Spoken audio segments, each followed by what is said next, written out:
The Crumbleys have to go and buy burner phones or track phones so they have something to use to be in touch. They begin to realize that there are death threats around their house. People are planning riots around their house, and they cannot be in their home. Jennifer Crumbley and James Crumbley drive to a hotel where they spend the night. They are trying to figure out what is happening, and all Jennifer can think about are the things she believes she can control, like keeping her job, keeping health insurance, figuring out money, figuring out lawyers, and trying to digest what has just absolutely tragically unfolded.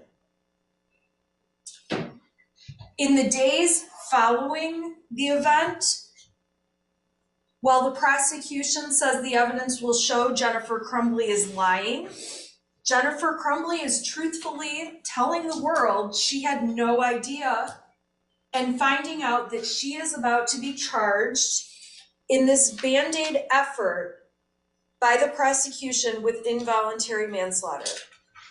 Jennifer and James Crumbley go to the bank. They're advised by friends and family, and you will hear testimony that their money could all be taken out of their accounts, and they know they need money to be able to live and hire lawyers and figure out what to do. They withdraw all of the money from their bank account. The burner phones they're using, they can't get access to any of their accounts because of this two-part authentication you now have to do. So they go to the Metro PCS store where they buy new telephones that they can actually use to access their social media, their accounts, their contacts, and they end up with multiple cell phones. After that, they work to find lawyers. They don't know what to do. They don't understand what they're being charged with. They're under the stress of knowing their son is gone, and life will never be the same, undoubtedly. And on Friday, December 3rd, the Crumbleys find out when a press conference is held that they are being charged with 4 counts of involuntary manslaughter. And at that point, they attempt to try to figure out what to do, where to stay, where to go, what to do. And they ultimately ask a friend if they can stay at his art studio until they know where to go and what to do. They make plans to turn themselves into the court on Saturday morning, because remember, this is late in the day Friday. Saturday morning at 8:30 when the court opens up and does weekend arraignments.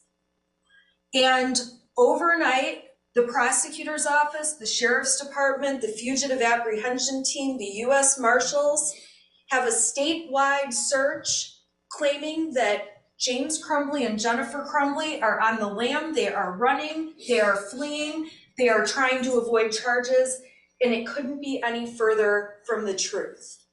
They are at their friend's art studio. They are waiting for instructions, and they are waiting to turn themselves in first thing Saturday morning when arraignments take place at the court. James and Jennifer Crumbley are sleeping on a mattress in the middle of the night. When police locate them, you will hear evidence. They're not really hiding. They're standing outside their car, their vehicle, smoking cigarettes. They're standing outside their car, talking on the telephone. They're communicating with various people they know. There's absolutely no evidence to suggest that they're fleeing. You will see body camera footage where when police come into the art studio to find them dead asleep on this mattress, they are cooperative, they are taken into custody, and they are arrested. The prosecution has grossly misconstrued facts in this case, and I ask that you wait to make any judgment until all of the evidence has been presented and you have seen every detail of it, including Jennifer Crumbley's testimony, and she is going to take the stand and tell you about her life with her son, about the day he became the shooter, and about the day he did something she could have never anticipated or fathomed or predicted. She will tell you that when she saw the materials in this case, she learned that her son had not been her son for months, that he had been manipulating her, that he had been hiding things from her, that he had been sending text messages, alarming text messages to other people. You will hear that the school never advised Mrs. Crumbley of problematic issues that if she had heard about, she would have jumped right on top of it. Despite the fact the evidence will show that Mrs. Crumbley is on power schools, managing missing assignments by her son in his grades, the school never told her about times the shooter was trying to sleep in class, about a test he had failed, about the shooter being called to the office. She was never informed. You will hear testimony. She was never informed that the shooter wrote an autobiographical get to know you poster where he says he feels terrible and his family's a mistake. The school never notified Mrs. Crumbley of this. You will hear testimony that the school never notified Mrs. Crumbley that the shooter was having a, quote, rough time when he spoke to the school counselor. You will hear testimony that the school never notified Ms. Crumbley that previous work found in the shooter's files showed that it leaned a little bit towards the violent side. You will hear testimony that the school never told Mrs. Crumbley about an index card the shooter wrote in class that had odd responses with a drawing of a loaded gun magazine and a person holding it out. You will hear that Mrs. Crumbley was never told much of the information the school had. And so when the prosecution is urging you not to assign fault to anyone else, at the end of the day, we ask that you pay attention to the evidence that Mrs. Crumbley knew. And quite frankly, when you evaluate that evidence and know what she knew and what she didn't know, and learn the context behind the slivers of evidence this prosecution's presenting, you will see that this was absolutely not foreseeable. This was absolutely not expected. And I am going to ask that you find Jennifer Crumbley not guilty of involuntary manslaughter. Thank you, Ms. Smith. Can you tell me who the first witness is? I'm going to ask the jury if they need a break. Do you need a break? I knew I shouldn't have given them coffee. Okay, so we'll take like a 10-minute break and then we'll hear the first witness, okay? All right, for the jury.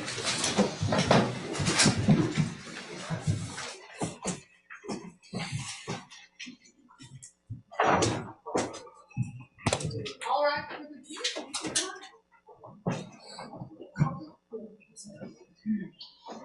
They go differently. Yeah, weird.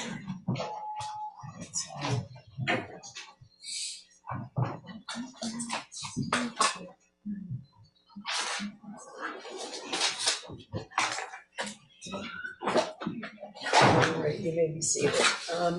Who's the first witness? Okay, does she need to go downstairs or not? Your Honor, I need to run to the bathroom. Do you need to go to the bathroom? She's okay unless the deputies, I think they need to take her downstairs. I don't think you have to take her downstairs at every break, do you? I don't know. It just gives her a chance to also use the bathroom, so Oh, no, we I don't have want to interrupt as many times. Oh, yeah, I want her to be comfortable, so whatever she needs. She does not need to use the restroom? Okay, it's up to you, it's up to you. We'll just take it downstairs and just use You have a taser and a gun, so I'm not gonna tell you. it. It's a lot of paperwork. Your Honor, what time are we planning to be back? Just by 10 o'clock, okay? Okay, thank Yeah. you. Yeah, I'll brief, be back. brief. I'd like to go quickly, so whatever you guys wanna do, okay? All rise.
So,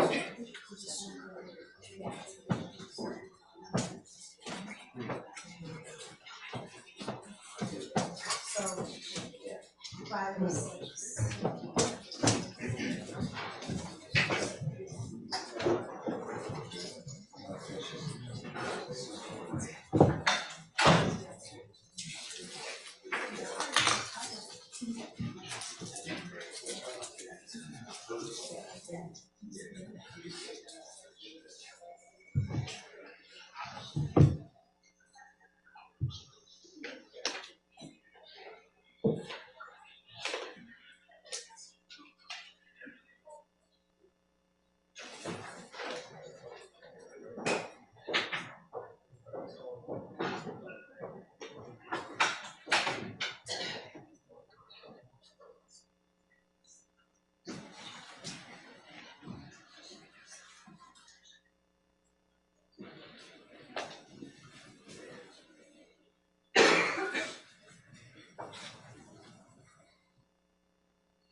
Can you slide it or something, please?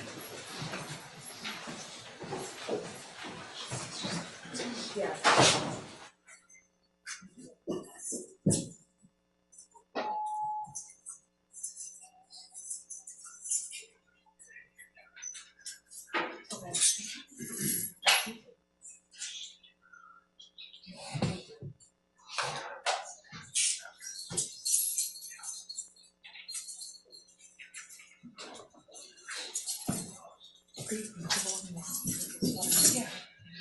Please, sure, it's a little short. Okay. I'll try to find the other. But this one is long, right? This one? Yeah. Okay, that's why I said that. Yeah. The tank top. Why, underneath that shirt? Yeah, it's a tuck it. The tank top. Okay, okay, okay. We're trying like our, that's oh, here's the bras. Were they? Yes. Okay, good. Okay. Oh, Elena, have you met John? No, I haven't. Elena, this is John.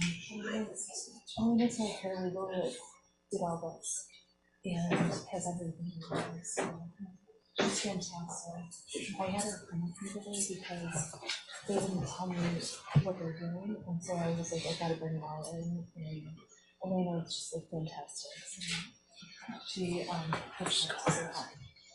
And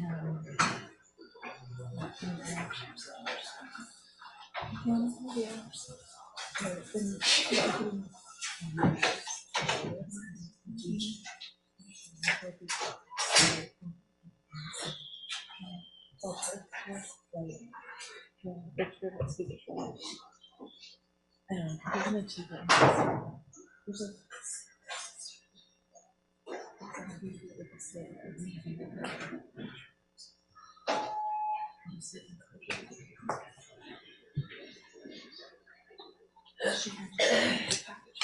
Oh, I love it. Okay. I was reading about the origins of the disc. Oh, All right, court is now in session. so.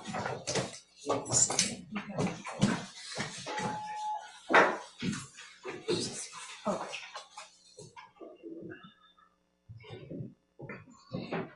What do you do with the passengers? They always go away. I have no idea. Do you want me to go? I'll go grab The them. deputies can. Okay. They keep running away. I'm not gonna bite them, I promise. They probably scared you. Maybe. They're coming down the hall. Oh, okay, thanks. I hope it's okay with you that we just like stay. You're good. Okay. Yeah. I don't want to take long breaks, but I don't want to, make them sit there for hours on end if they're uncomfortable, so. We don't have a room, so we're like happy here. We offered to find you one. Yeah, we're happy here. Okay. We're happy.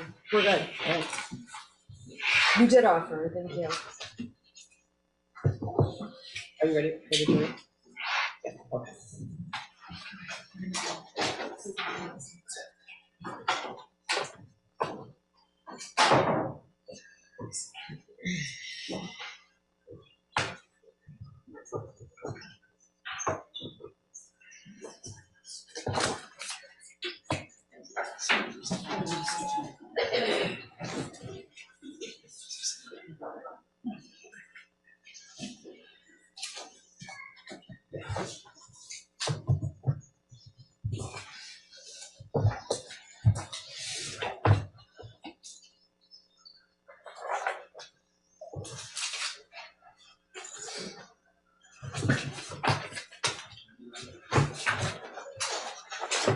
All rise for the jury.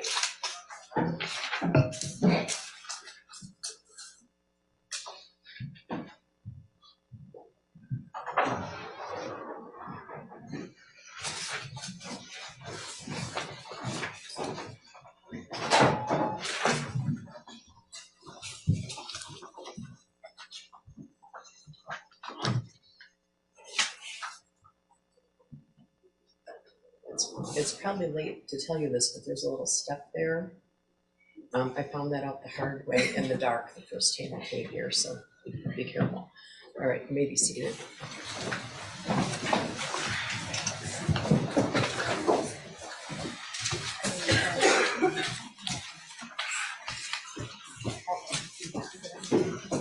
Your Honor, calling people, there's Jennifer Crumbley, case number 222799990 FH. Thank you, Marquise, on behalf of people. Karen McDonald is here as well. And thank you, I'm Shaven Smith on behalf of Jennifer Crumbley. Sean Godwin.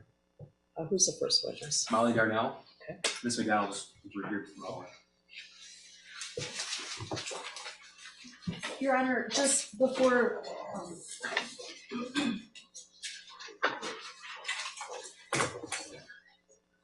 I'll just hold off. I'm sorry? There's one exhibit that the prosecution is going to introduce that I'm going to object to. I just want to let the court know. Do you know what number it is? I do. It is number 7. Are you stipulating to the admission of the other ones or not? Yes. I know we were going to talk about this at Yes. some point. Yes, I believe that Mr. Arnello's exhibits 5, 6, and 8, and we have no objection to those.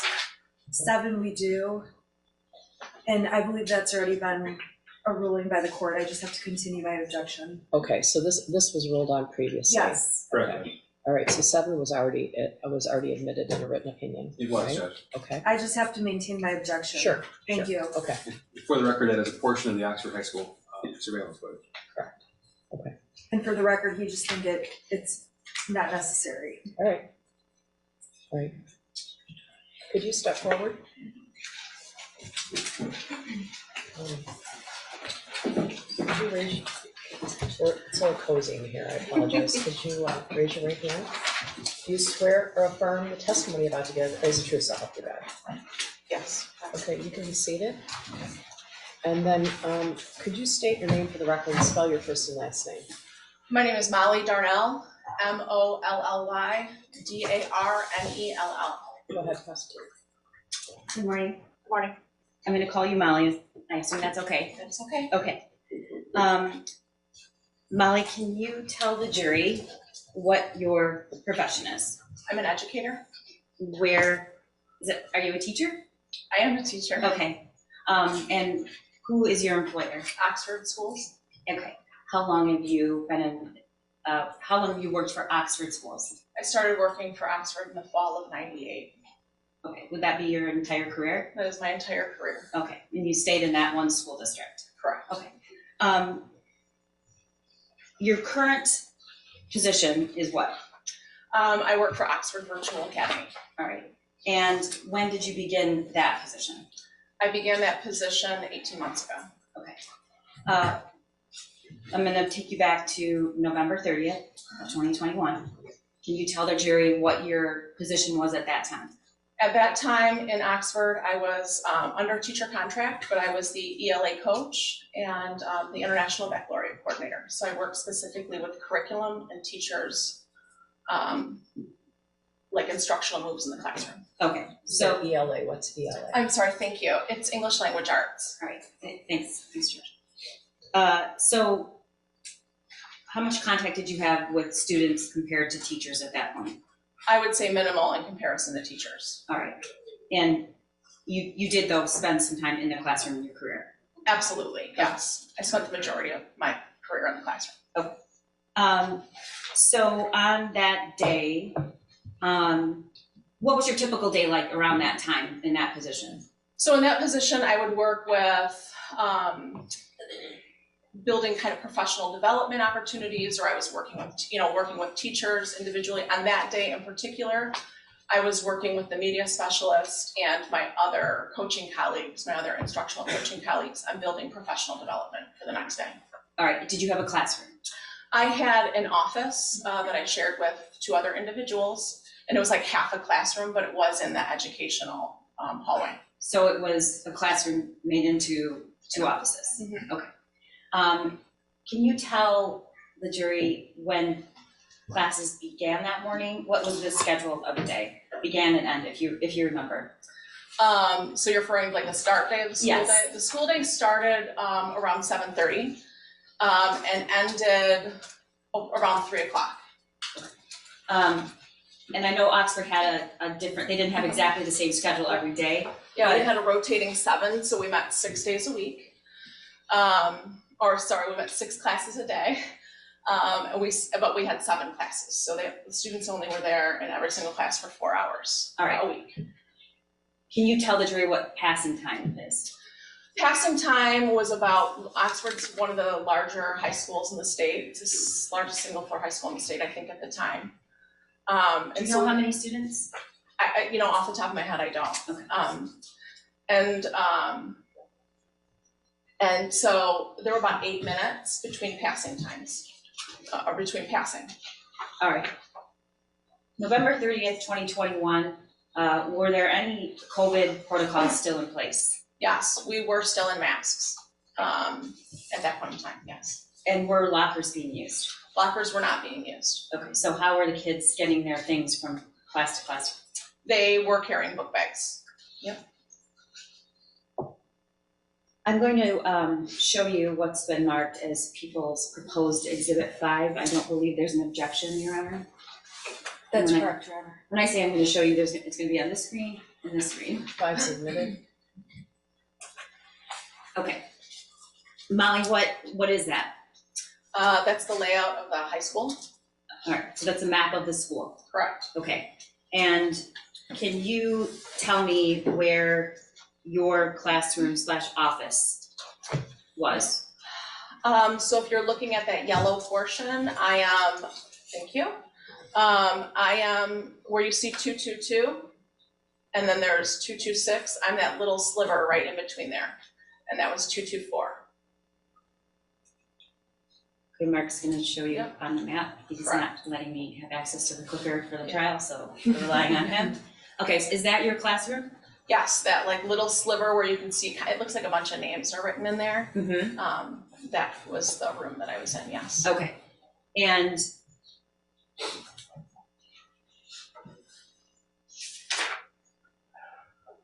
I'm going to take you to around the time of about 12:50. Okay. What were you doing during that time? So on that day, the year prior, I was in the classroom, and I had a student who popped by around that time just to check in and wanted to chat. I had a chat with her. There was, I believe it was the beginning of passing that she stopped by. We had a quick little chat.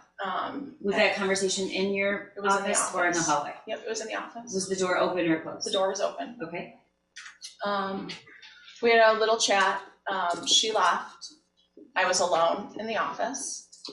And passing was still happening. So I moved to my desk space just to check some emails, check on a couple of things. Okay. So your desk was in the back of the classroom? Yeah, it was towards the back side, yes, Facing the door? facing the door. Okay. Correct. And did you have a practice of what you did during passing time? So sometimes I would go out in the hall and check, like just to check and see what was going on, or I might chat with a teacher or two. I didn't on that day because it was towards the end of passing time, and so I knew things would be wrapping up and teachers would be heading back to their classes. Okay. So at some point, did you see or hear anything unusual? Yeah, so all of a sudden I could hear a commotion in the hallway, and I looked up from my laptop, and I see a bunch of kids running through the hallway. It was a pack of kids, and they were moving pretty quickly, and there was a commotion around it. I couldn't tell if it was like excited, that it was like higher pitched though. And it was almost like some of the kids' hands were extended, like they were trying to move really quickly. Okay, for the record, you have your hands, both your hands up, shoulder distance. Okay, and that seemed unusual to you? It did. Okay, did it seem unusual because it was at the end of passing time, or just because of the movement and the sound? It was the movement, it was the sound, it was the large bulk of kids that were moving. What did you do?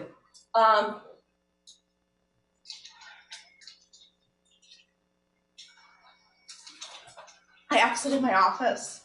I believe that there was possibly a fight. So I run out of my office. I'm about midway through where 222 is. And I see all those kids exiting out of door 4.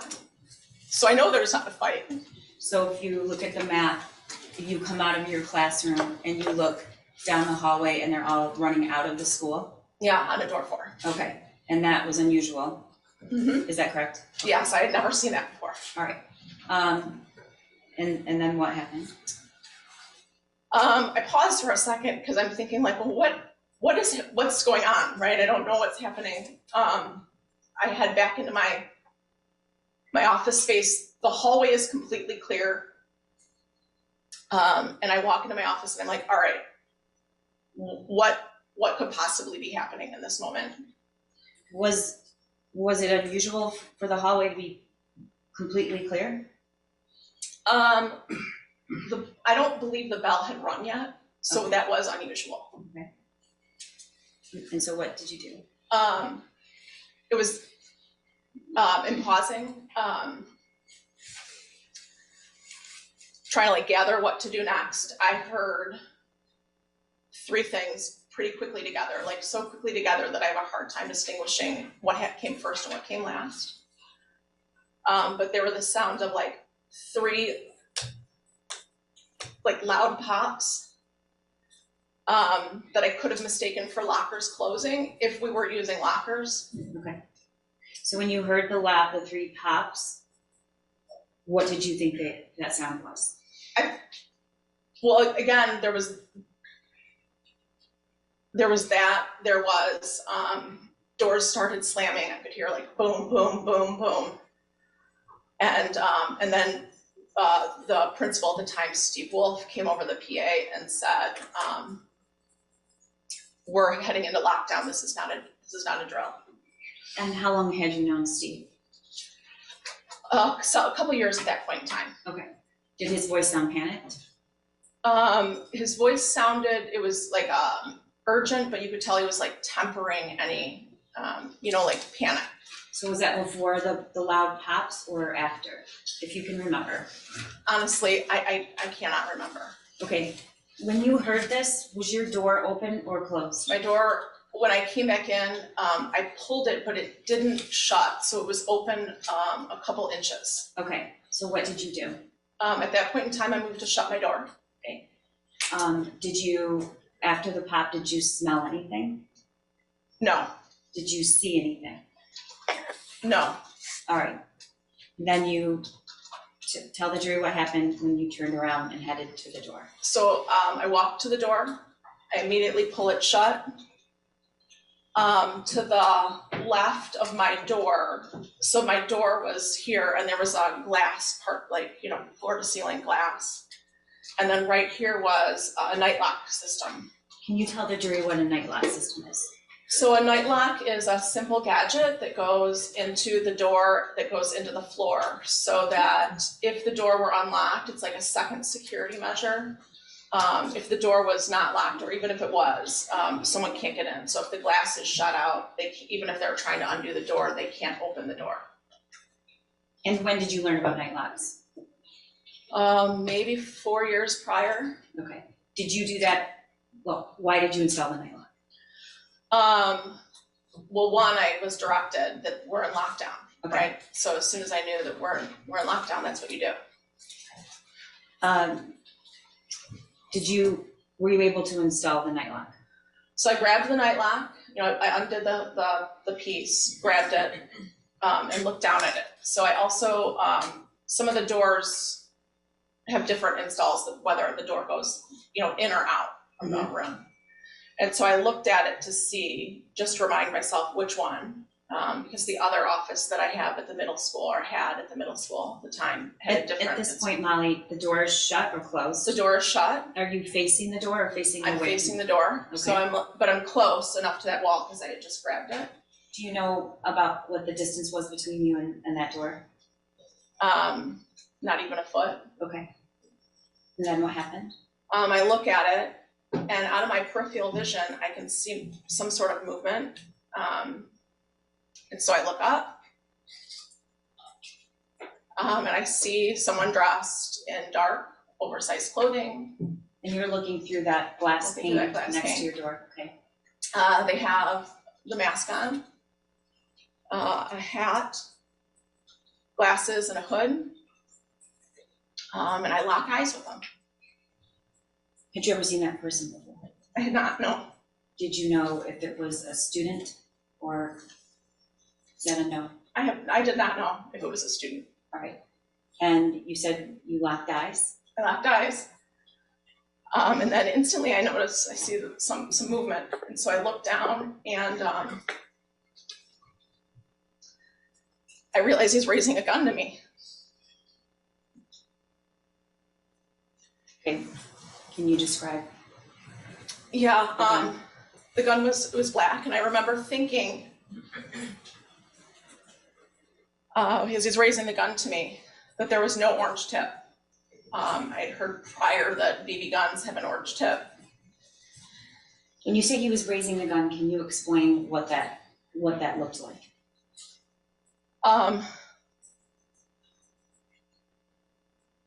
Was it one arm or two arms? Well, I just saw the one starting to move up. I saw the gun, and I moved. Which way did you move? I moved away from the glass partition, away from the door, toward back into the room. Okay. You just described you saw something in your peripheral vision. You looked up. You locked eyes. I locked eyes. He didn't hesitate. Okay. About how long was that from the time you saw the peripheral vision and then the gun was raised? A second. Okay. If that. When you locked eyes with this individual, what did you see?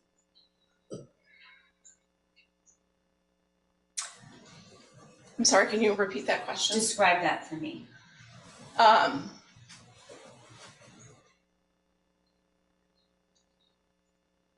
I lock eyes with him, and I instantly see that movement. And I jump to the side. Okay.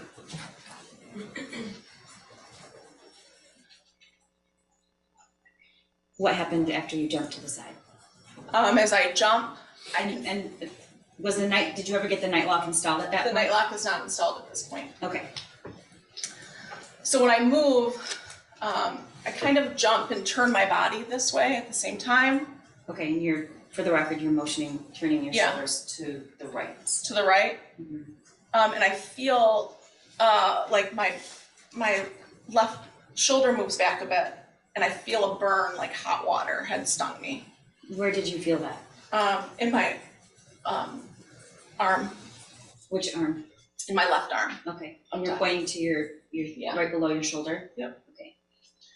And are you standing up? Are you sitting down? Are you? I'm standing up at this point in time. I feel that hot burn go through my arm. And I turn back. There was a window in the back of my room that leads out to the courtyard. And I see a bullet hole. Okay, I'm going to show you on the screen what's been marked as People's Proposed Exhibit 6. Any objection? No, Judge. 6 is admitted. What is that, Molly? That's the office that I shared. Okay, and that, can you just describe where the desk is, where what you just described, and point that out? You said Yep. you turned around to the back of the classroom. Yep, so you can see on that window exiting, there's a white mark. Right there? Yep, that would be the bullet hole. Did you, is that what you noticed when you turned around? That is what I noticed when I turned around, correct. Okay. At this point, what were you thinking? A BB gun can't do that.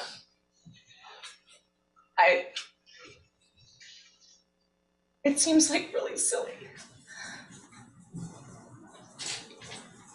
What seems silly? That I couldn't wrap my head around what was happening. I mean, after you felt the warmth and you still were thinking it might be a BB gun. Yeah. Okay. So what did you do? Was the night lock installed at this point? The night lock's not installed at this point, and the only thing I'm thinking is I have to barricade this door. Like, there was instinct that kicked in. So what you can't see is right around that corner, there was this huge filing cabinet. And I think if we can point, so to the, around that corner to, Yeah. okay. And so I grab it, because I'm afraid to go back towards the door at this point in time. And I try to move it, thinking maybe I can pull it out enough and push it, and it was just too heavy for me. So that rolling cart was sitting next to it.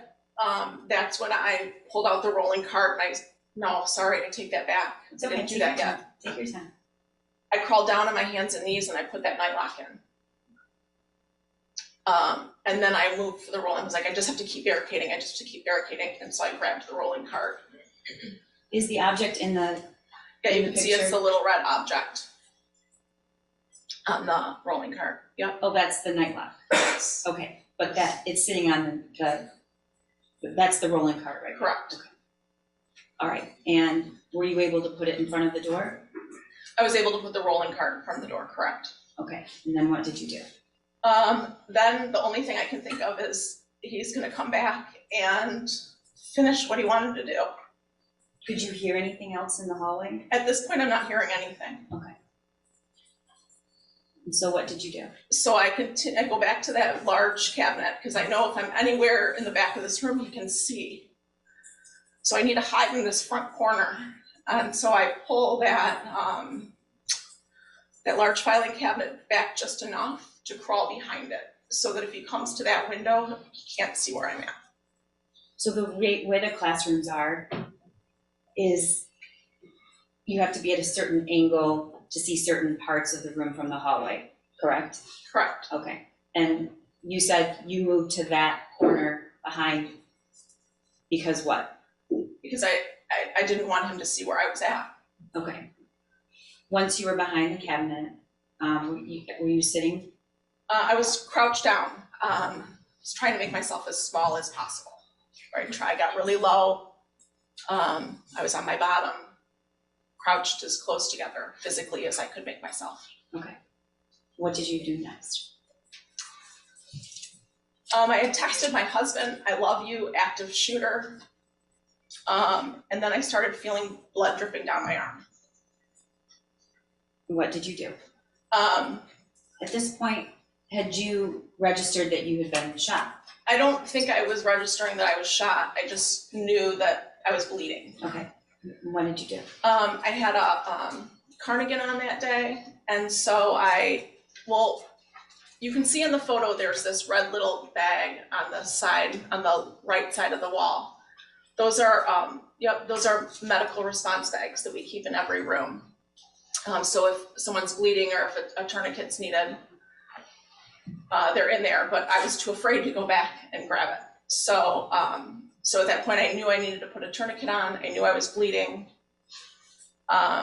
I removed my cardigan and I used one of the sleeves of the arm, wrapped it up on top and pulled with one arm, my teeth with the other, to tighten it.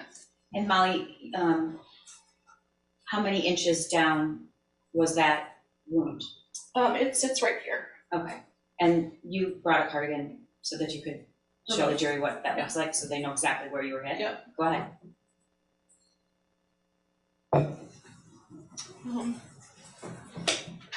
I don't know if you can all see okay, but. You can step down if you feel comfortable doing Can so. everyone see? They can see, yeah. So you can see it kind of sits in the back, so when I was turned, that was the entrance and the exit. And there's 2 holes there. Yep, so it entered here, it exited here, and the space in between, the heat of the bullet cauterized, The skin? the skin. Okay, you can sit back down. You put the tourniquet where on your shoulder? I put it above the wound. Okay. How'd you know how to do that? We go through trainings, once a year regarding, what to do. Okay. You know, in the situation. What happened next? I put the tourniquet on. And I'm in my head, I'm thinking, okay, what do I do next? What's like the next move here? And my daughter texts me. She didn't go to Oxford High School, but she went to a neighboring school district. And they had heard through social media that there was a shooting at Oxford High School. And so she sent me a message that just said, Mom, are you okay? And I responded to her that I love you. I'm sheltered in place. And I'm fine. You didn't tell her you were hit? I did not tell her I was shot, no. Molly, I want to go back, and I'm so sorry. When the shooter raised his hand, what were your what did you notice about, if you noticed anything about his stance, or you said you locked eyes? Yeah. His feet were set about hip distance apart. And that's, you know, he was, and his shoulders were like, he was square, right? He was square. How long were you in that classroom? I was in there for about 20 minutes. Were you communicating with anyone else in the school, or law enforcement or administration? No, there were a couple teachers. My hallway had a text thread, and that was not active. There was nobody texting on that. But another part of the building where the English Language Arts Department is at, they were texting. And one of them said, I heard there was a shooter. And I responded that I saw one. Did you respond that I've been shot? I did not. Why is that? I think I didn't want to like create panic. Like I wanted to make sure that people knew it was serious, but there's no, like, I'm okay. Okay.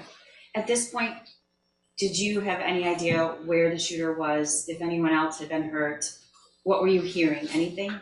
Nothing. And it was absolute silence for a long time. And then I started to hear a volume of footsteps. And I thought, they must be evacuating a classroom. And so when that shift occurred, I texted the teacher next door and I said, hey, you're the only one that knows right now, but I've been shot. I hope I'm the only one. How long was that? How long were you in the room? At that point, it was probably 18 minutes. Okay. At some point, did somebody ask you to leave the classroom? Yes, so the teacher next door was like, oh my gosh, I'm calling the office. There was another teacher in the room with her who texted administration. Okay. And at some point, did somebody come to the door? Yep, so the text from administration, Kurt Noose was at my door within maybe 2 minutes.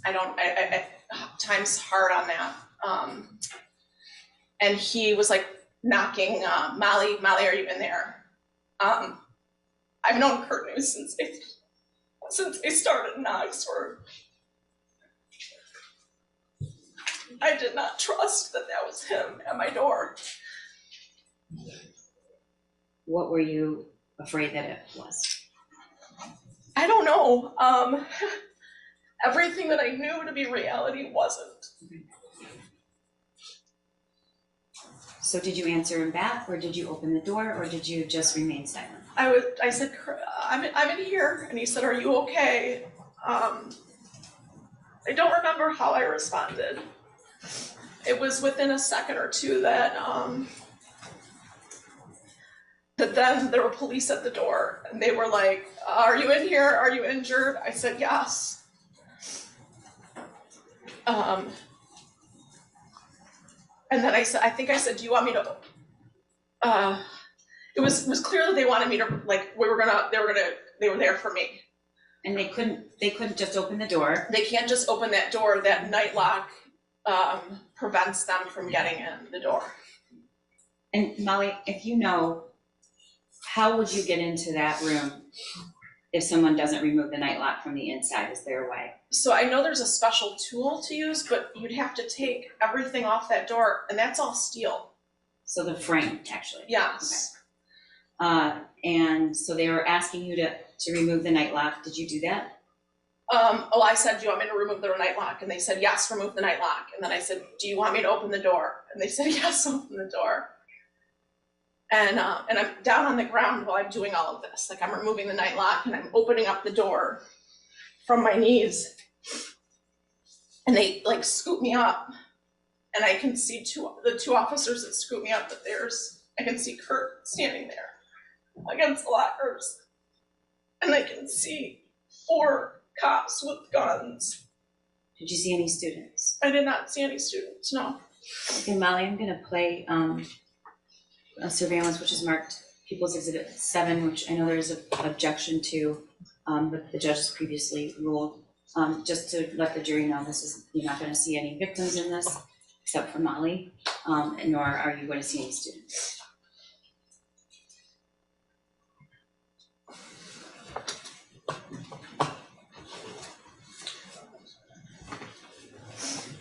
Can everybody see?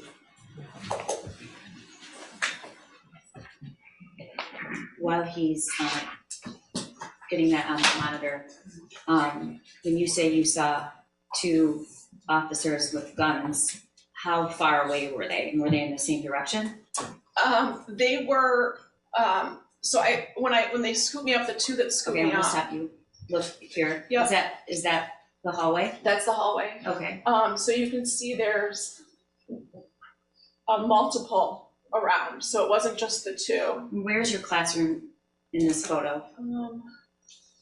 It's farther down, right? So you can see, like they're going inwards towards the classroom. Okay. It looks like that's an officer there.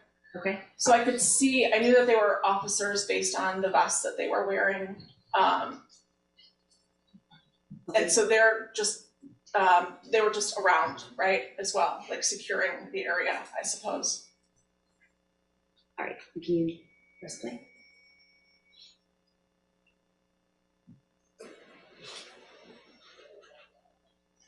Is that you, Molly? That is me.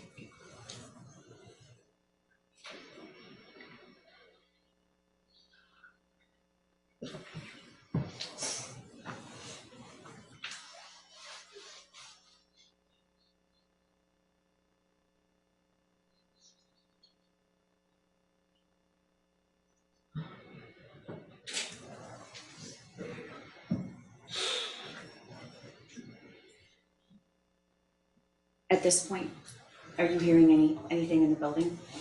No, everything is silent, like almost like it's like echoey. It's so silent. Okay, now you can see through that glass door. Is that you? That is me. What's happening? He's removing the self-made tourniquet from my cardigan. And he's putting on an actual tourniquet. Okay, and at some point you get into an ambulance, correct? Yes, so at this point, he says, I'm gonna radio to see if there's an ambulance available for you. Making sure that no one else needed it ahead of me. Okay. You eventually get into an ambulance, they take you where? They took me to Lapeer. What happened when you got there? So I get to Lapeer, and the doctor comes out to the ambulance and introduces himself. And they said, I was sitting in the ambulance the entire time, and then they said, we're gonna put you on the gurney. And I said, I can walk. Like, if I can walk, I wanna walk. And so they helped me out of the ambulance, and I walk in, and they're like steadying, you know, like kind of almost holding me up, steadying me. And the hallways are lined with doctors and nurses.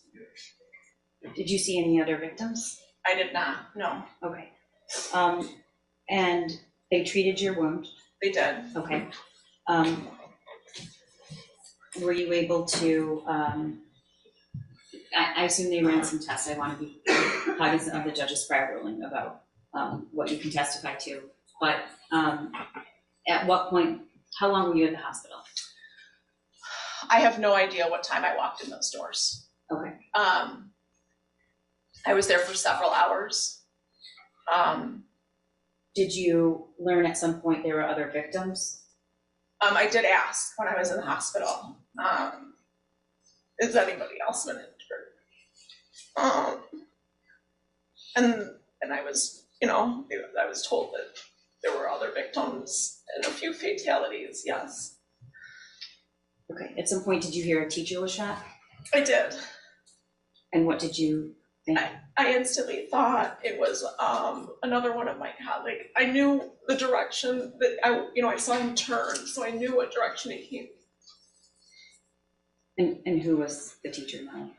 I thought it was Lauren Jasinski that was shot. But who was the teacher they referred to? It was me. At some point, you were shown weeks later a picture of your doorway. Mm-hmm. Do you remember that? I do. Okay, do you remember who showed that to you? No. Okay, was it me? I did. Well, I did see. I did see it in your office. Yes. Okay, and you were preparing to testify. Yes. I'm gonna put that picture on the screen. It's People's Exhibit 8. I don't think there's a objection. Any objection? There's no objection. 8 submitted. Molly, is that your classroom door? It is my. Yes. Okay. What was your reaction when you saw that? He was aiming to kill me. Do you know which one of those shots landed in your shoulder? I don't. I have no idea which one landed on my shoulder, but I know the top one. That's where my head would have been, and the two down below are my chest area. Okay. I unlock that door every day. And what was your, did you have some, what is your, when you think about the wound and why you weren't hit, why was it? In the chest? That door, the distance, the door, and me moving was the only reason that I'm alive. How many inches from your heart was that, that injury to your shoulder? The actual wound is 6 inches, but my turn might have made it less. Thank you. I have nothing further, Your Honor. Ross?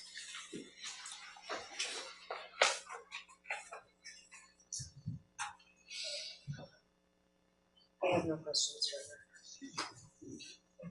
Can this witness be excused, Your Honor? Yes, please. You can step down when you're excused. All right. Who's the next witness? Christy Gibson Marshall. Okay.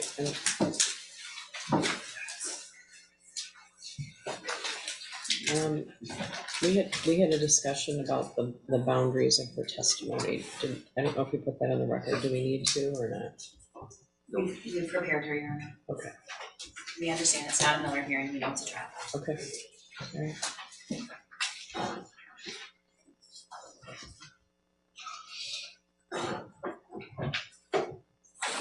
The media is asking whether or not they can videotape tape the video. I don't see a reason why they can't, right? No, there's no minors. Oh, okay, I want to make sure. Judge, actually, this one, in this portion, Oh, yes, in this portion. We'll indicate which, right. which, videos can be shown. Okay. Yeah, give them a heads up so they know. I'm mostly concerned with giving a heads up to the jury so everyone's prepared. And then, Your Honor, again, the defense objects to, I believe it's just one exhibit you're using with Ms. Woods. Oh, this witness? I believe it's only exhibit No. 9. Yeah. Well, this was previously extensively briefed. Yes. And, I made a written ruling about it. Yeah. But your objections are good. Thank you.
There's people called Christy Gibson Marshall. Good morning. Could you raise your right hand? Do you swear or affirm the testimony about to give is the truth so help you God? All right, please be seated, and then would you state your name for the record and spell your first and last name? Christy Gibson Marshall, KRISTY-GIBSON-MARSHALL. Go ahead, prosecutor. Thank you. Good morning.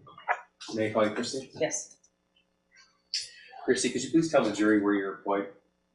Oxford Community Schools, How long have you been with Oxford? 29 years, And what do you do right now? and an assistant principal Okay. And that's at the high school? at high school. How long have you been the assistant principal at the high school? 6 years. And what did you do before that? I was an elementary principal. Also in Oxford District? Yes. Now, if you could tell the jury a little bit about your role as an assistant principal. What are some of your responsibilities? Teacher supervision, evaluation, curriculum and instruction, supervising. I do parent communications. It's hard to think of all the stuff that's my big giant list while I'm sitting here, but we have a student relations team that works together to support our alphabet, part of the alphabet. We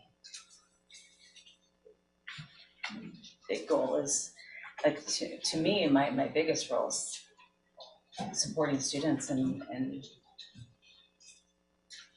I love the kids, so just bringing energy and having fun with them.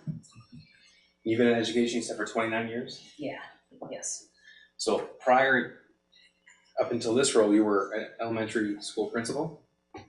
I was, and then prior to that, I was a teacher. Teacher before that, okay. Now, as it happens, the school that you were principal at was Jennifer Crumbley's son, one of those students. Yes, And what grades, if you recall, was he there? 4th and 5th. Did you have any contact with him in your role as a principal in those 4th and 5th grade years? Did you have any contact with his mother or father? Not that I remember. I had an email about a report card once, but that's all I remember. And that would have been years prior? Like 5th grade going to 6th. Now, I'd like to direct your attention to November the 30th of 2021, about 12:50 in the afternoon. So we have the screen in front of you. That should be displaying People's Exhibit 5. This is a map of the Oxford High School. Yes. If you could tell us, if you recall, where you were about 12:50 in the afternoon that day.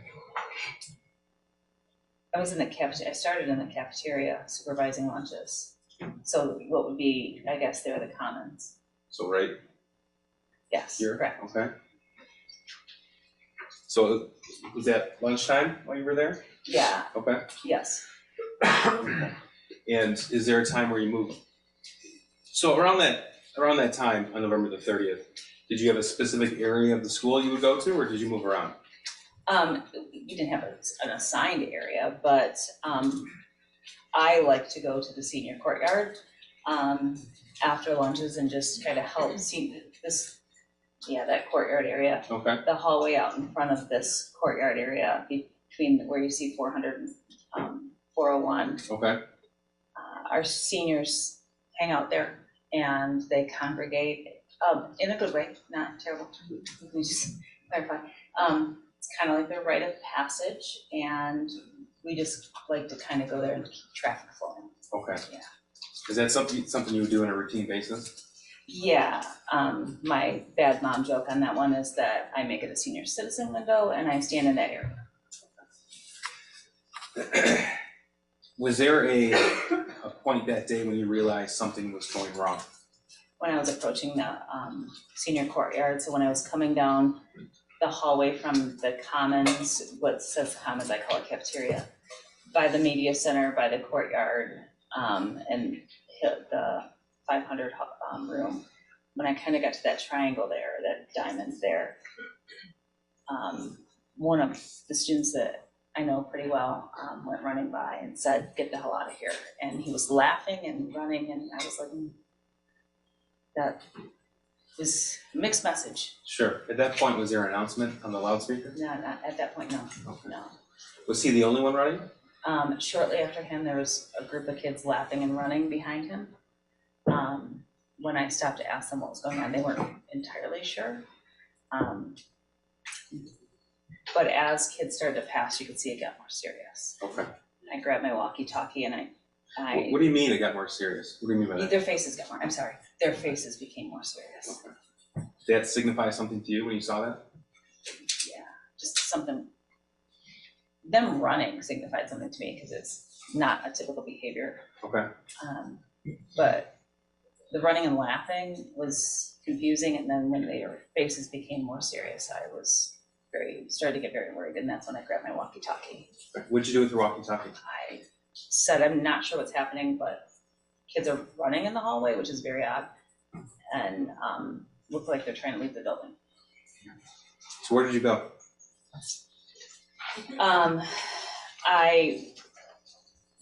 They shortly after I got on the walkie, they went to Alice Alert, and so What's Alice Alert?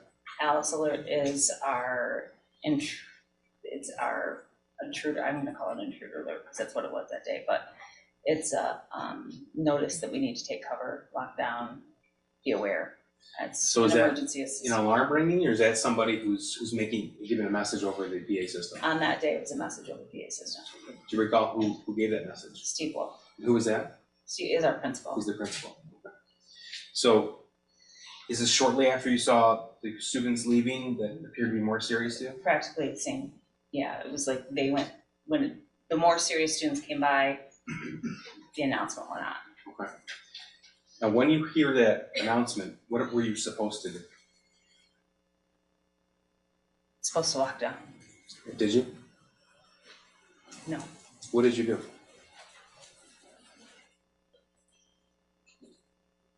I went to check the hallways to make sure people were okay. When you first started to check the hallways, did you see anybody? The hallways cleared so fast. When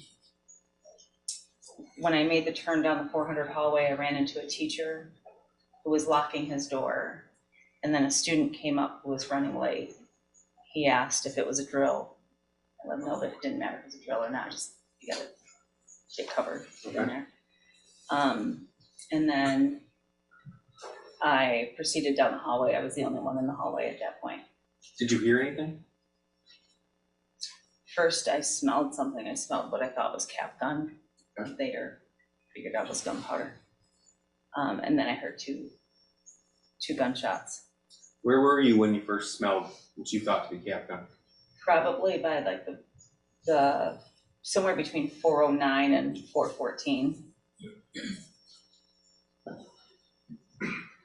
So you were continuing to walk down that hallway, the 400 hallway, towards the 200 hallway? That's in yellow highlight? Yes, that's where I heard the gunshots. I was going that direction. You were walking towards the gunshots. Yep. Yes. As you walked down that hallway, did you see anybody else? No.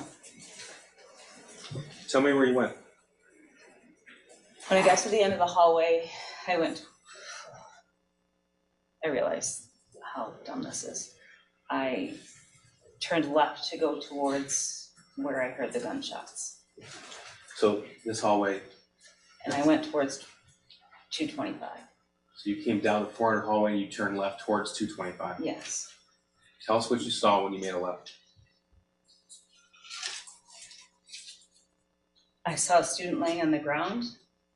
Did you know who he was? I didn't at that time, no. Okay. His face was covered. And then as I continued a couple of steps, I could see another student walking my direction. He had just dropped his arm was up and then he dropped his arm. Did you recognize him? Not at that point, no. He was too far away. What did you do when you saw a student on the ground? There was a garbage can between he and I, so I moved the garbage can out of the way. And I put my foot near him and nudged him and told him to stay there. Did he respond? Could you tell if he was injured at that point? You could tell he was injured. What happened next? Ethan then came into closer view, and I could tell it was Ethan. He had been at the school where you were principal? Yes. Did you interact with him at all at Oxford High School? Just normal, like how I interact with everybody, high fives, hugs, silly stuff that I do. Okay. I brought my elementary to the high school, so I just. Did you say anything to him? When he got close enough to me that we were sharing the hallway, so he was kind of walking down the center and I was kind of over to the side, so we're probably 3 feet apart. I asked him if he's okay. It just didn't seem right that it would be him. So I need to back up just a little bit. When you didn't know who it was at first, the student down the hallway, you said he had lowered his arm. I knew it was a shooter when he was down the hallway. Okay. Could you see if he was holding anything? I could see a gun. At that point, was he walking towards you or away from you? He was walking towards me. It was when I realized it was Ethan that I didn't think he could possibly be the shooter is what happened. I said I knew he was a shooter down there because I could rationalize that is a gun. He is putting that gun down. He just shot something. Okay. Now, I know this is difficult, but I need you to use your teacher voice and speak Okay. as loud as you can. Thank you. you saw him coming towards you. How close, how far from him were you when you recognized who it was? He was probably by the room 220 one when I could tell who he was. Okay. And I was standing between 226 and that white section there that, yeah. There's exit doors there. Now, you said you said something to him? Yeah, it seemed so odd that it was him, so I said, buddy, are you okay? What's going on? And when he didn't respond to me and he looked away, that's when I knew it was him, that he was the shooter. Did he point the gun at you? He did not. What did you do at that point? I got on the walkie and I told my team that I have eyes on a shooter and I have a victim. Now this hallway, 200 hallway, there's a curve to it. Yes. Okay. And he was walking, if we followed the mouse cursor here, he was walking down the 200 hallway towards 233 and 237, Yeah, he was walking that direction. that direction. Yes. Did you watch where he went?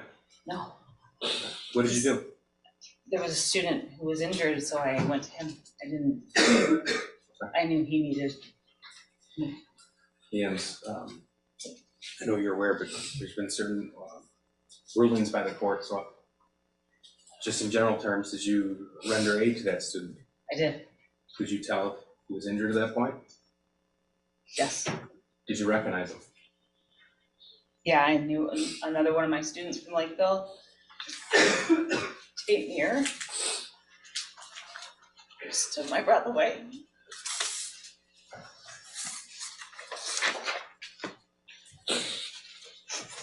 Were you were on the walkie-talkie, you said? Yes.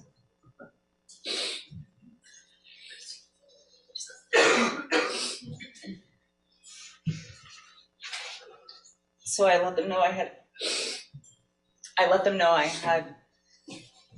eyes on the shooter and that I had a victim. Kurt News asked me where I was. It's probably the biggest hallway we have, and I said I was in the 200 hallway. Kurt let me know that that's a very big hallway and needed more direction. I don't know why I couldn't process the fact that, like, my exact location, I told him I was near the 400. Okay. Did you stay with Tate until help arrived? Yes. Now, you have seen at least a portion of the Oxford High School surveillance video, is that right? Yes. I'm going to show you what's been marked as People's 9. It's been admitted. It cannot be broadcast on the media. All of it? I've never seen it, so you have to tell me. Oh, the entire, this is a short clip of it. None of it can be recorded. Okay. You have, okay, so you guys are not video, okay. Everybody gets it? You're gonna stop the live stream? Should we stop the live stream? Yes. Yes, sir. Yes, please. Okay, all right. I do want to give notice to juries.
I'm sorry, is the prosecution further question? Yes. I'm sorry, I like can't think straight. Oh, yeah, I think he said that he's Yes. finished, yeah. Okay. I have no questions for you, I'm sorry. Thank you. Can this one is good? Yes, you can step down in your excuse.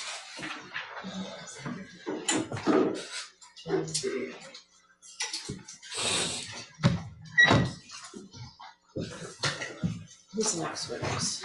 It's Candy back.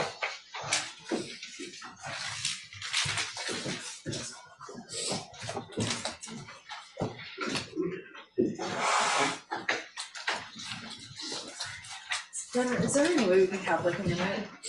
Say it again. I'm like so sorry, can we just have a minute, like a break or we have a 10-minute break, please? Oh, sure. Sure, I'm gonna give you a 10-minute break, okay? All rise for the jury.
Okay. You are on the record. And you Your Honor, this court, upon the defense's request, instructed the prosecutors not to show emotion. You instructed the prosecutors to tell our witnesses not to show emotion, and you instructed us to let our victims know. I don't think that's actually what I said. I understand the ruling, Your Honor, I do. Yeah. You're concerned about influence of the jury. I take no issue with it, but it was a difficult thing. It's difficult, and we're doing it. And then to have not just the defendant, her lawyer sit there sobbing so that I did not sob. I just want to finish, Your Honor. I just want to finish. I think if that is the instruction, we are trying really hard to respect the court's instruction because I understand the reason for it. Okay, I didn't tell people not to show emotion. Some of that is involuntary, but there have been times in this courtroom during trials when people will show facial expressions or things like that, or make comments. I understand this is a very emotional situation for everyone here, right? If someone was audibly sobbing in the audience, I would hope that they would exit. And as you said, the reason for it. I didn't tell anybody not to show emotion. I guess some emotion is involuntary. So I guess I'm asking what you're asking of me. I think it should apply to both sides. Your Honor, first of all, I was not sobbing, and this is horrific. I've never seen this before. It's horrific. That's why we asked the court not to play it. This is horrific. I don't know how the prosecutor. She's watched it 100 times with these witnesses. It's horrific. You've had this video for over 2 years. I don't know. I don't have this video. I have to go to their office to watch it. You've seen it. No, I haven't, because it's not necessary. It's not relevant to my client's case. We've already litigated this, but we're doing our best. We were not sobbing or making a scene in any way. All my eye makeup's still on. I checked my camera. I'm not having an. I need to argument. run I to just the wanna make a bathroom. I record. need a break. Okay, we're having a break, that's what we're doing, and you gotta keep your voices down, because I'm sorry. the walls are cardboard in here, so, I'm sorry. okay. All right, everyone here is human, right? Everyone here is human, I understand that, I'm striving really hard to give both sides a fair trial, and if people don't at least try to check themselves, to exit if it's that excruciating, which I know it is. I'm not a robot. I'm trying to keep myself from sobbing. I'll do it at 6 o'clock tonight, okay? I appreciate that, Your Honor, that's all I'm asking. Okay. That's all I'm Your asking. Honor, we don't have the option to leave the courtroom. We're trying our best. I promise you, we are trying our best. All right. Thank all right. you. Everybody needs to take a deep breath. She has to go downstairs, right? And we're gonna call you right, have her come, right? How long do you think the next witness is? I'm bringing lunch in for the Next juries. witnesses can be back. I anticipate very brief questioning. Okay, because I'm having their lunch delivered, so they don't have to commingle with people in the cafeteria. It should be less than 30 minutes, so Okay, it'll work okay, out fine. all right, Are we gonna break then after that witness? yes, Okay, thank you. yes. Great. I apologize. No, it's natural, it's horrifying, It's horrifying. it is horrifying. But We're trying. okay. We'll keep trying. All right.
So,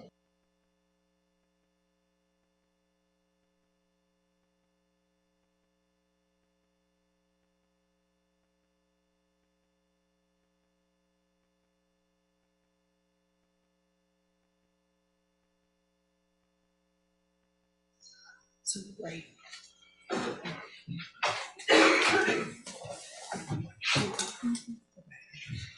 That's what this is like. It's easy, it's not emotional, it's candy back. Let me see that. Let me find out if there's any objections to exhibits. Hang on one second. I'll let the court know when they come in to, there's an objection on these ones. I'm waiting for the prosecutor. Consistently not emotional.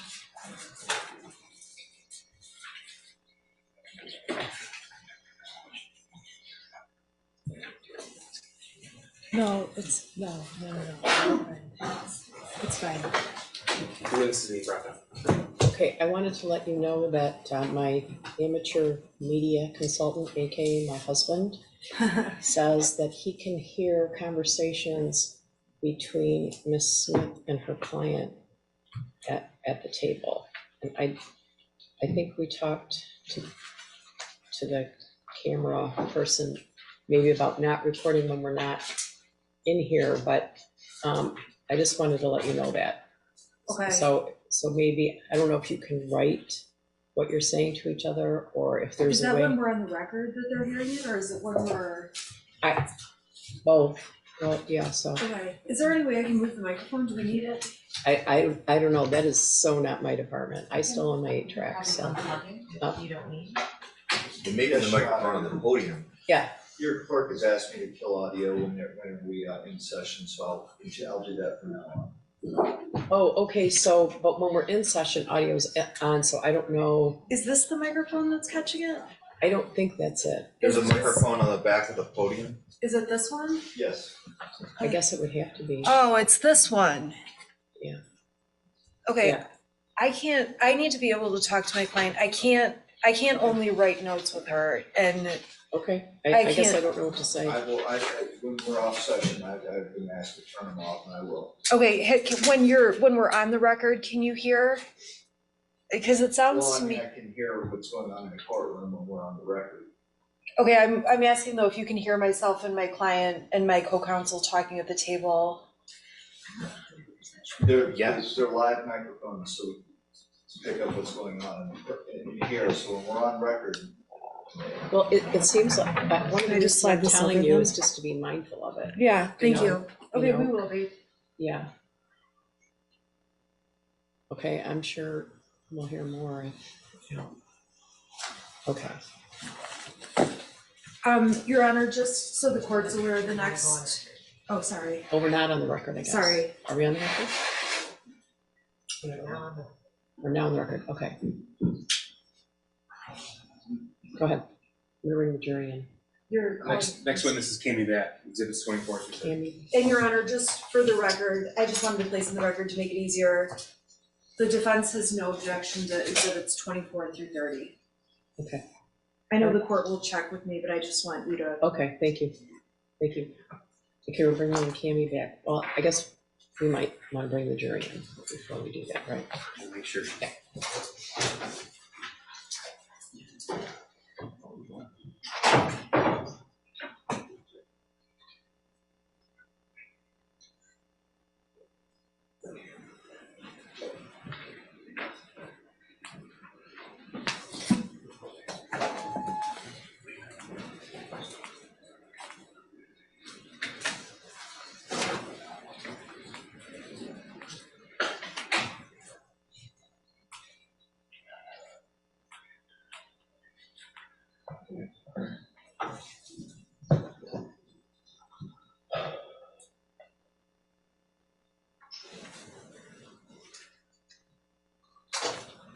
All rise for the jury.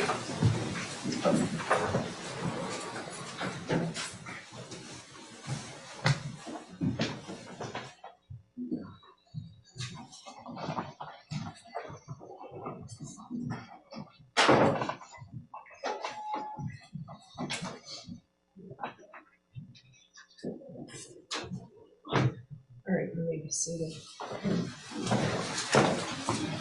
Request for vacancy next witness. Thank you, Ms. Katie Beck.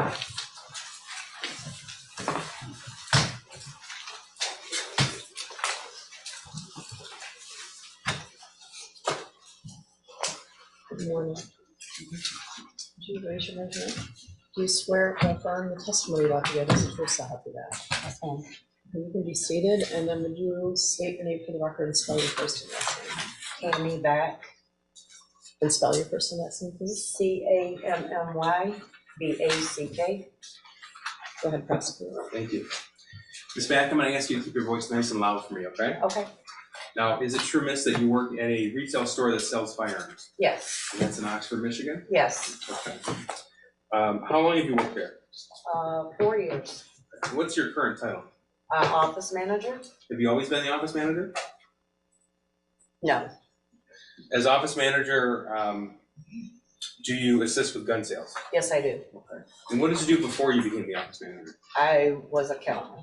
I'm sorry? I worked the counter, Okay, the counter? yes, Okay, so you would deal with customers? yes, And you're familiar with the procedure when someone purchases a firearm? yes, Now, there is a specific process when somebody purchases a handgun, is that correct? yes. Could you tell us a little bit about that, please? So when you come in to purchase a firearm, whether it's a handgun or a long gun, we have to have your ID. You have to fill out a 4473. What's that? It's a federal firearms form for the Okay. customers.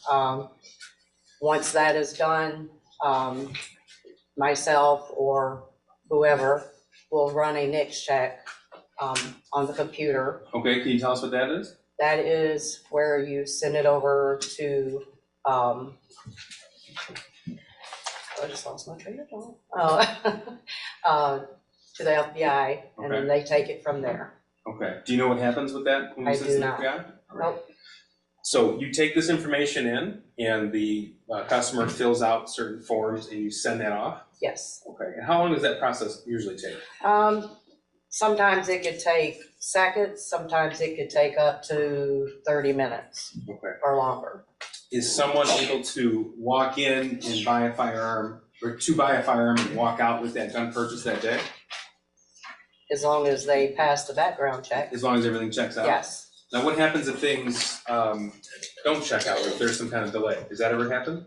yes. Okay, tell me about that. So, if a customer is delayed, we are giving them a Brady date, which is 5 days. Within those 5 days, the NICS check could come back as a proceed, or it could come back as a denied. After 5 days, if there's no response, then we are allowed to hand the firearm over to the customer. Okay. Do you know the circumstances in the background why somebody might be approved or denied? I do not. Okay. Now, when the store you work at sells a firearm, do you also provide a ATF pamphlet on handgun safety? Yes, Is that with every handgun purchase? with every handgun, yes. Okay. And tell me about that pamphlet, please. What kind of information is contained in there?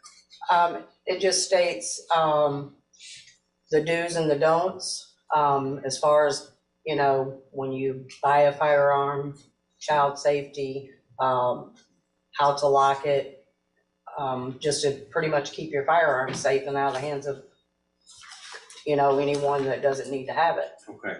And that is provided by the ATF? Yes, Okay.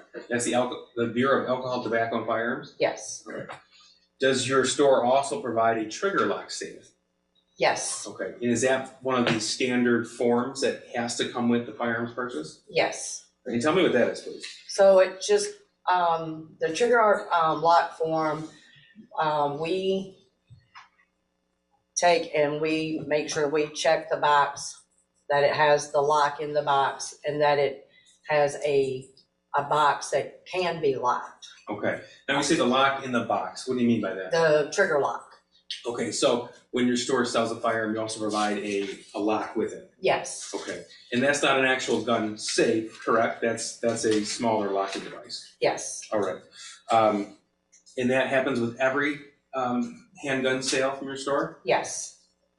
like to direct your attention to November the 26th of 2021. Do you remember that day? I did. Okay. And were you working? Yes, I was. Did you, well, first of all, I should ask you, as office manager and someone who's been employed at the store for 4 years, every time a firearm is sold, is there a receipt kept? Yes. Okay.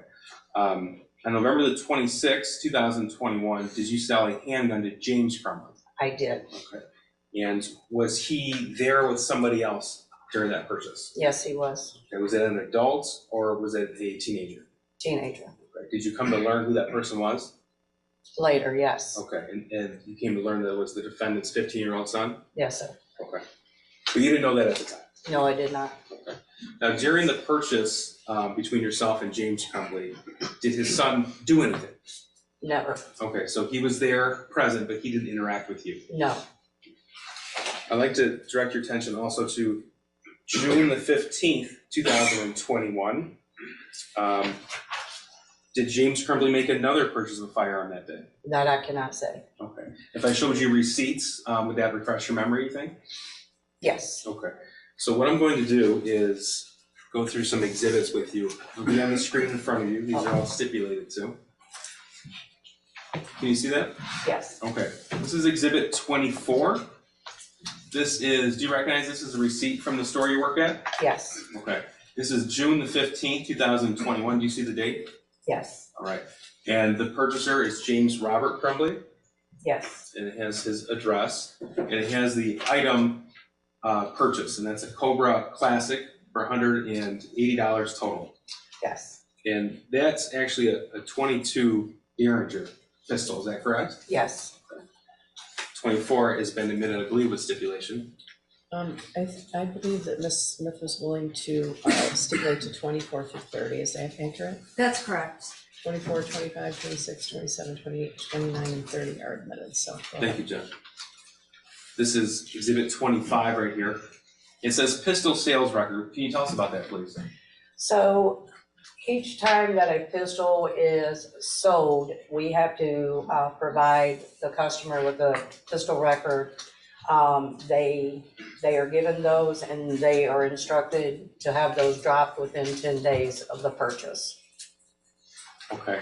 Now, this has a description of the pistol, is that right? Yes. So it says, this is a Cobra Classic, we just saw the receipt for. Do you see that on there? Yes. Okay, and it says pistol shot in the number 2. What does that mean? It's a 2-shot. Okay, so it's a small handgun? Yes. And barrel length 2.25, is that in inches? Yes. Okay. It says purchase transfer date is June the 16th of 2021, whereas the receipt was June the 15th, 2021. Can you tell us what happened there? So I believe that Mr. Crumbley may have gotten a delay on June 15th, and he had a proceed either later in the day on June 15th, or he may have gotten a proceed early morning on June 16th. Okay, and that's because there's some kind of delay in the background information? Yes.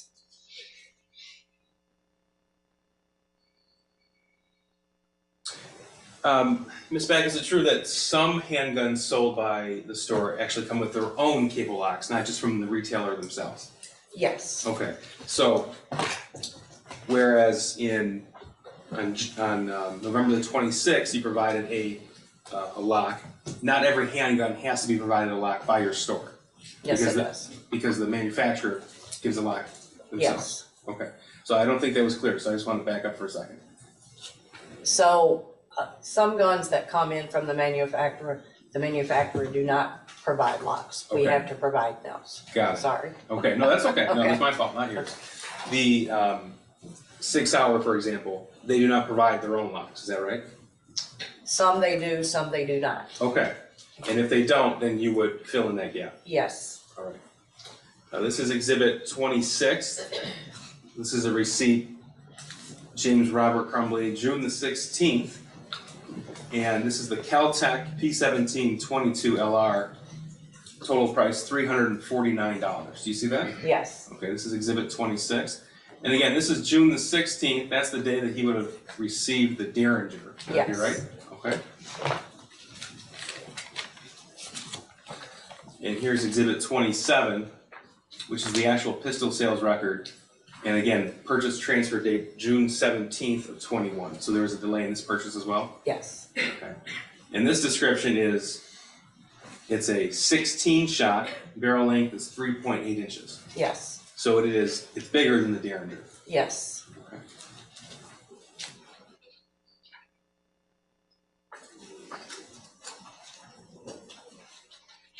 Now moving on to Exhibit 28. This is from November the 26th of 21, the date we've already spoke of. So this is a receipt, total of $519.35. And again, James Robert Crumbley, is that right? Yes, Okay. And this is the day you recall seeing somebody with him, yes, his son, okay. Do you recall if his son was with him in June, or did you not complete that purchase? I did not complete that purchase. Okay, that's fair. But as office manager, you can tell us that those records are from your store. Yes, Here's Exhibit 29. This is the pistol sales record.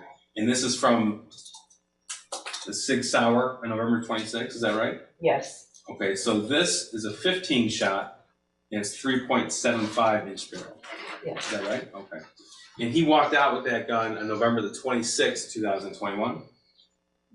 Because that's the date that we have right there? yes. Okay.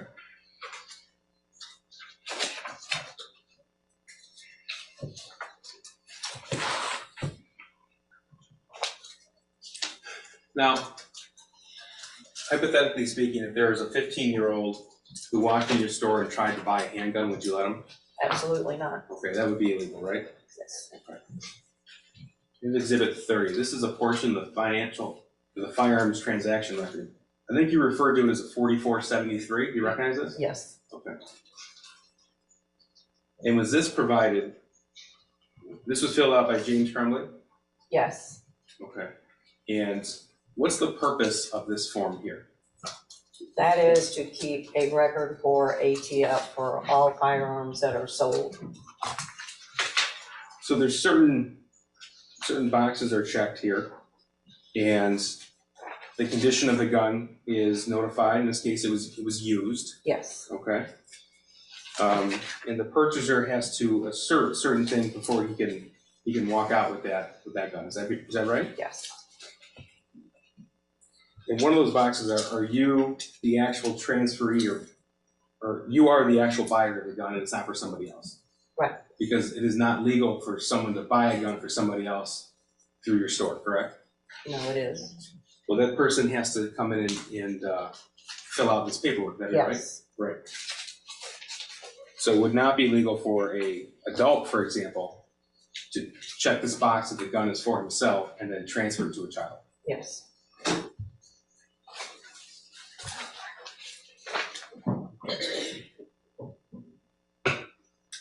Can you tell us the difference between a cable lock and a trigger lock? So a cable lock, you have to take the slide off of the pistol and run the cable through the barrel and bring it out and to lock. Trigger lock goes directly on the trigger. Okay. And do you recall it was provided to James Crumbley on November the 26th? I believe it was a cable lock. A cable lock, okay, so it looks like a rope. Yes, And then at the end of the rope, there is a locking mechanism, yes, and then that's fastened by a key, would that be right? correct, yes.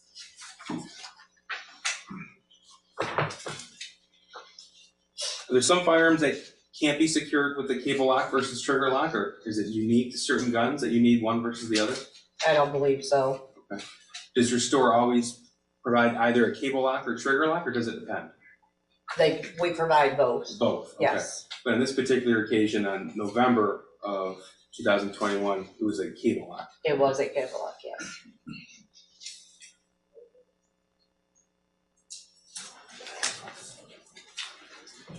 I have nothing for it. Oh, hang on one second, Judge.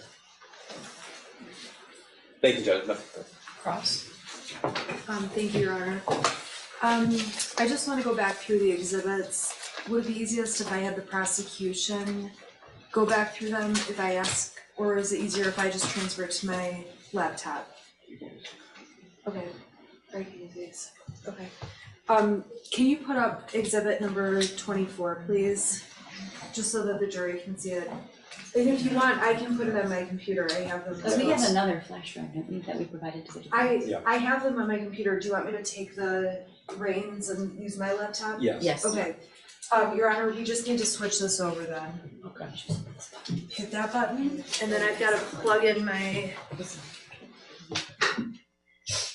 Here's the plug out.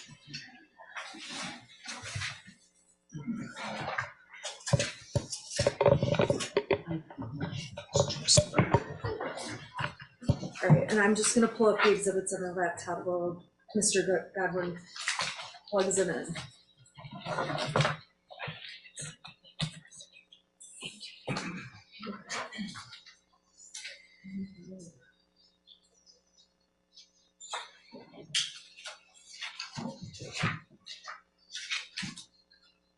Okay. Good afternoon. My name is Shannon Smith and I represent Mrs. Crumbley. I'm gonna ask a couple of questions, and if I ask anything confusing, can you please just slow me down and let me know? Sure. Okay, thank you. It's not my job to confuse you, I wanna make sure you understand each question I ask. Okay. The first exhibit the prosecution showed, Exhibit 24, which was admitted, is a receipt for a Derringer gun. And I just wanna be clear, that Derringer gun was purchased by James Crumbley, correct? I cannot say. If you look at the receipt. By the receipt, yes. Okay, so by the receipt, it indicates James Crumbley purchased the weapon. Mm-hmm. And Is that it's, yes? Yes. I'm sorry. and it's fair to say that Jennifer Crumbley's name does not appear anywhere on that receipt. No.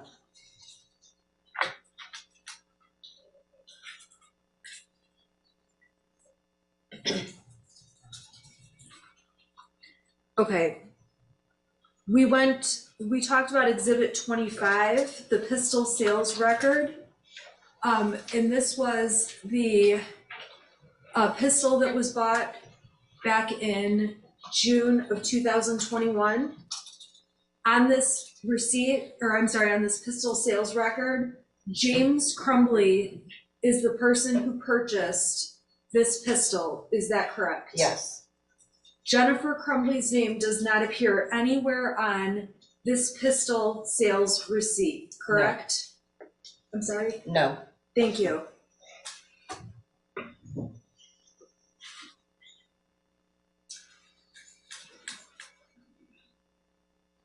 All right, Exhibit 26 was admitted. This is a receipt from a Kel-Tec gun that was purchased, correct?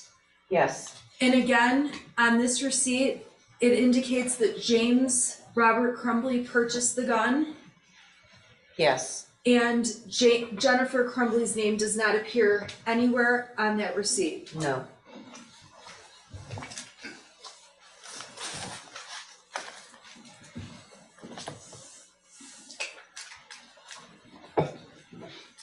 All right, I'm turning to Exhibit 27, which was admitted. This is the pistol sales receipt from the Kel-Tec that we just talked about in the prior receipt. I'm sorry, this is the sales record. The sales record indicates James Crumbley bought this gun.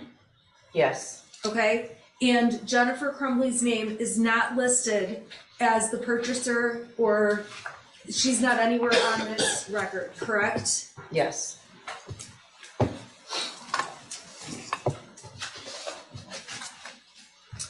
All right, I'm going to number 28, which has been admitted. This is the receipt from the Sig Sauer that was purchased in November of 2021, correct? Yes. You have a direct memory of the purchase on this Sig Sauer gun, correct? Yes. And on this receipt, this gun was purchased by James Crumbley, correct? Yes. The receipt does not have Jennifer Crumbley's name. No. And when this gun was purchased, James Crumbley was accompanied by a teenage boy and no one else, correct? Correct. And you were testifying that you didn't have any interactions with the teenage boy who was with Mr. Crumbley. Correct. And when you saw this teenage boy with Mr. Crumbley, there was nothing about him that stood out to you as unusual or weird or something that would have raised concern about selling the gun to James Crumbley with his son, correct? No. I'm sorry, the court's making a record, so it's really important we talk one at a time. I'm not trying to cut you off in any way. I just need to make sure the record's really clear. Sure. So I'm just gonna re-ask, and I'm doing it just to have a clear record. When you saw Ethan Crumbley with Mr. Crumbley buying the gun, there was nothing about him that concerned you about selling the weapon to Mr. Crumbley, correct? Correct. And on that date, you vividly remember it was only the two of them at the gun store purchasing that weapon, correct? Correct.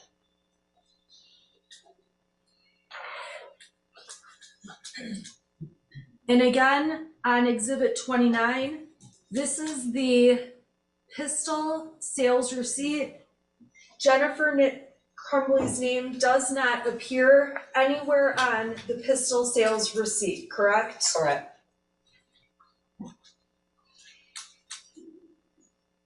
And I'm gonna open exhibit 30, which has been admitted. This is the firearms transaction receipt. This is specific to the November gun that was purchased, the Sig Sauer, correct? Yes. And on this form, James Crumbley is the only adult that filled out this form, correct? Yes. Jennifer Crumbley's name does not appear anywhere on this form. No. And the information provided was all provided by James Crumbley, correct? Correct. And you cannot sell a weapon to a 15-year-old who walks into your store if they came in and wanted to buy a gun, correct? Correct. And if you don't know the answers to these questions, I can ask someone else, but I'm gonna ask you, when a parent buys a gun, a parent has a right to take their child to a shooting range, correct? Yes.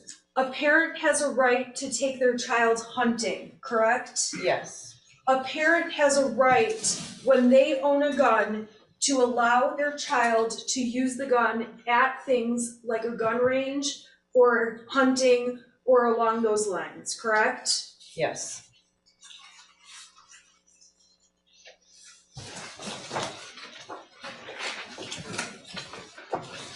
You testified that with the Sig Sauer gun, it did not come from the manufacturer with a lock, correct? A cable lock. That was a used gun. Okay, so the used gun did not come with a cable lock in the case, correct? It may have. If it didn't, you provided a cable lock Yes. to that gun. Yes. And in order to take a cable lock off a gun, you have to use a key, correct? Yes. And the key is, it's not just any key, it's a key specific to that cable lock, correct? Yes. And in Michigan, there is no, as far as you know, and if you don't know, you can tell me and I can ask another witness, there is no requirement that a person has to store a gun in a safe, correct? Judge, I'm gonna object, that's calling for legal conclusion. Well, it is. It is calling for legal conclusion, isn't it? I'm assuming you guys could stipulate to that at some point, but. Either way, it's not appropriate for this. Or, yeah. Okay, we'll Yes, take the care of police that officer, later. Yeah. Okay. When you sell guns to people at your store, you also, you're not required to also sell them a safe for that gun, correct? Correct. As a precaution, if it does not come with a cable lock, you make sure that every gun that leaves your store is sent out with a cable lock if one can be put on that gun, correct? Cable lock or trigger lock? Or trigger lock? Yes. Okay, thank you.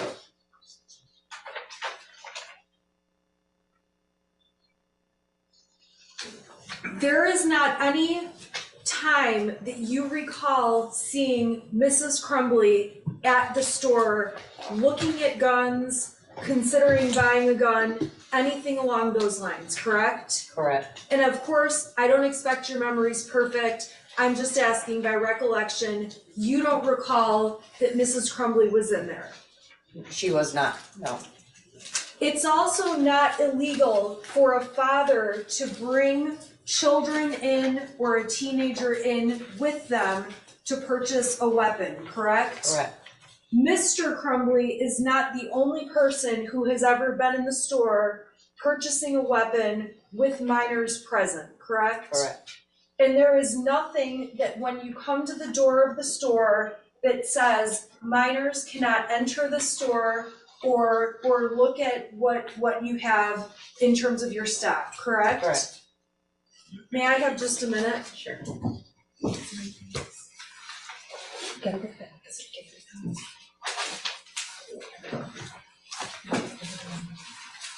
I have no further questions, thank you. Just very briefly. Ms. Beck, I'm just gonna clear a few things up. I'm afraid I wasn't terribly clear on some things.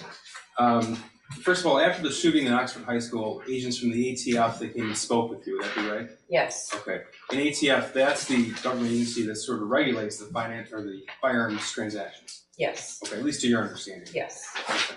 And when you, well, first of all, let me ask you this. Do you recall on November the 26th when that Sig Sauer was sold to James Crumbley, if he shopped around at all or if he went right to that gun? He went right to that gun, And did he make any statements about that? that he had had his eye Your on Honor, for some time. I would object to the hearsay of the co-defendant who's not present in this trial. Isn't it? It's not opposite of the truth of the matter, sir. The judge just offered to show that he went right for that gun. Well, I guess he asked whether or not he looked around. Right? He didn't look at anything else. No, ma'am. Thank you, Judge. And were you able to tell if that transaction for the Sig Sauer on 11/26/21 was for cash or for credit? It was cash. Cash, okay. And you did that by comparing the receipts on November the 26th, and there were no credit or check transactions that they made in the amount of $519.35. Correct. Okay. Thank you, Justice. Can I ask you, there's also an Exhibit 31, and this. Oh, that's gonna come through Agent Brandon. Okay, I just wanted to make sure you didn't have to bring this witness back. I'm gonna excuse her, okay? Thank you. Okay, you can step down and you're excused. Thank you.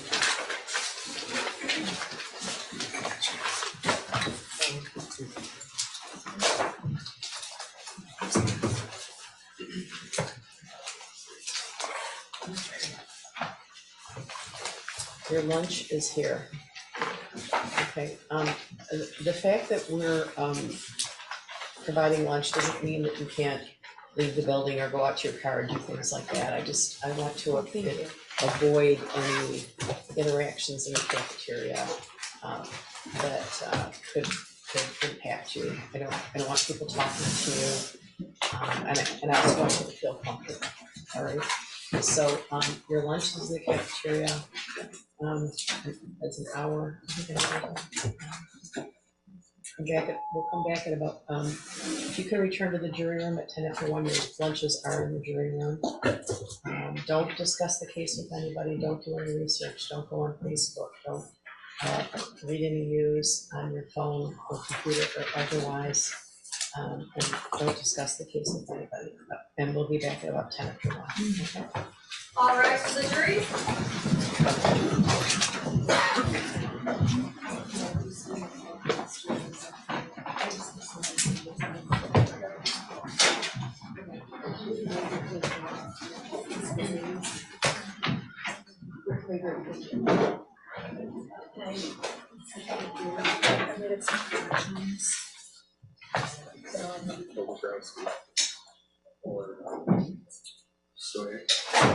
Okay, anybody, anything? Are you ready? Okay, you're gonna take her down, we're gonna watch the door.